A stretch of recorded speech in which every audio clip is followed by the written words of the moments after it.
Josh Reyes, mapapalitan na nga ba bilang head coach ng Gilas Pilipinas Youth Team? Sa detalye, after ng intro na to. Let's go!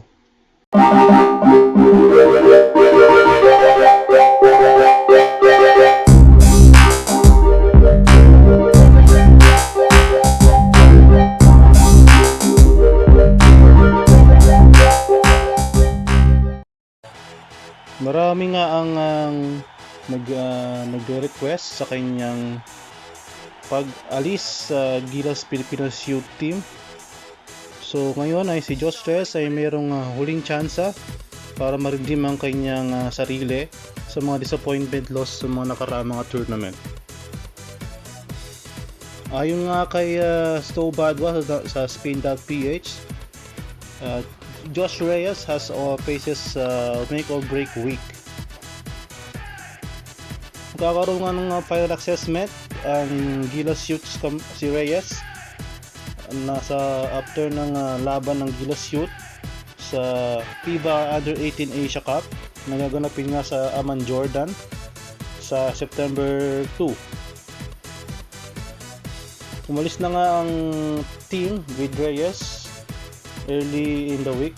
So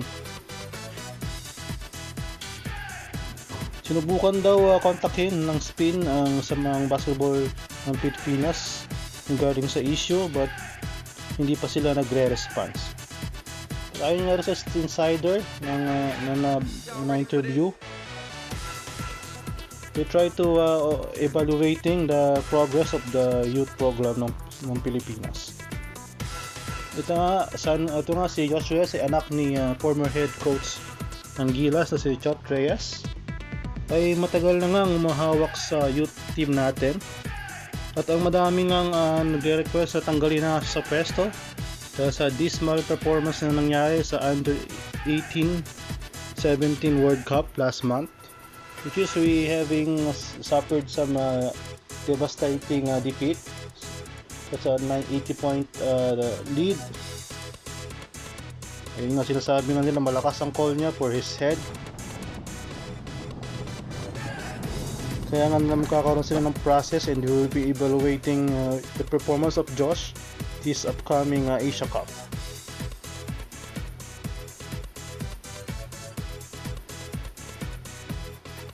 Although nga nagkaroon nga sila ng disappointment tournament sa Gilas Youth Under 17, maganda naman na kayang pinakita nung FIBA U16 sa Doha noong 2022. Also in last Siaba, nakakuha tayo ng ticket dito para do sa FIBA Asia Cup. Although Siaba lang yon, just a week competition I guess.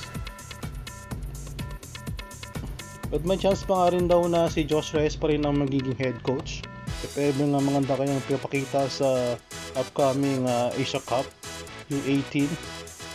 Yung mga kalaban nga natin sa grupo natin ay New Zealand, Jordan, Indonesia at Indonesia. Yung everything is gonna be evaluation na nga daw. If ever nga magkaroon ng masamang performance ang ating Gilas Youth, possibly gonna be ousted as a head coach. Sinasabi nga nila na wala pa nga rin daw list mga possible candidate if ever na maalis na nga si Josh Reyes. But some of them is they come up is Godwin Monteverde and Jones Cup champion Charles Chu or the worthy replacement for if ever karoon nga ng changes.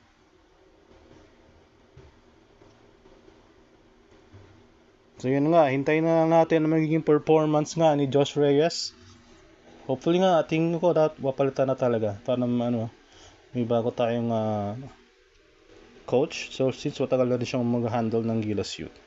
So that's it for my update sa Gilas Youth. So September 2 to 9, Amman, Jordan, FIBA Asia Cup Under 18. So thank you for watching my YouTube channel. Hopefully you guys subscribe. Bye bye.